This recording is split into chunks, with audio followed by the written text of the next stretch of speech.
All right, real quick, we're gonna give you a run around your hydrophobe setup. A couple of things to note about your hydrophobe. When you get it, it is not sealed. You're gonna need to use the provided E6000 glue. You're gonna have to open up the top plate and the bottom plate. So you're gonna have to take all 8 screws off the top, and you're gonna have to take the 8 screws off the bottom. You're going to want to run a small bead of the sealant or the glue, the E6000, along the edge of the bottom.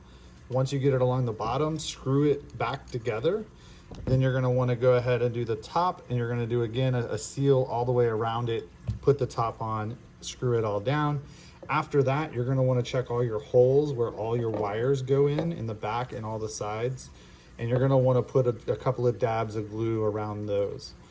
You may also want to do the front camera area where the front nose of the wire goes in, but it's pretty tight. I don't think any water is going to get in there unless you really fully submerge it for a long period.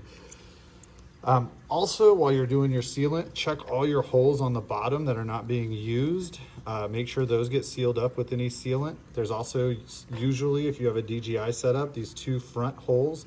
You're going to want to use maybe a toothpick or something to kind of get it down in there and make sure that's sealed up.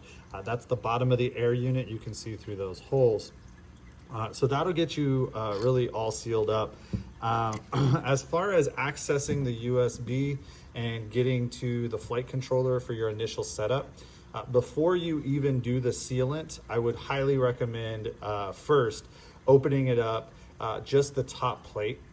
I'm sorry, just the bottom. You take just the bottom off, and the top plate will actually just lift up just enough for you to get the USB into whatever side the port is going to be on. So again, you'll take the 8 bottom screws off, and that'll let you really gently lift the top of the entire skirt up.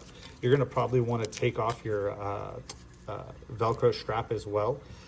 And just be really careful of anything hanging up or tied to the flight controller. You can't just rip the thing off and set it aside. You're gonna have to just pull it up, set your USB in there, and then just let it rest nicely and comfortably. That'll get you set up on your USB so you can do all your beta flight setup and check your switches. I would then put the bottom screws back in, make sure everything is aligned and you're not pinching any wires. And then I would take it out and go fly it. After you're comfortable with it and you're flying it and you really need it to be sealed up, then I would seal it up. I would not seal your drone up unless you absolutely really feel like you have to. This thing is very water resistant out the box, how it sits without any sealant.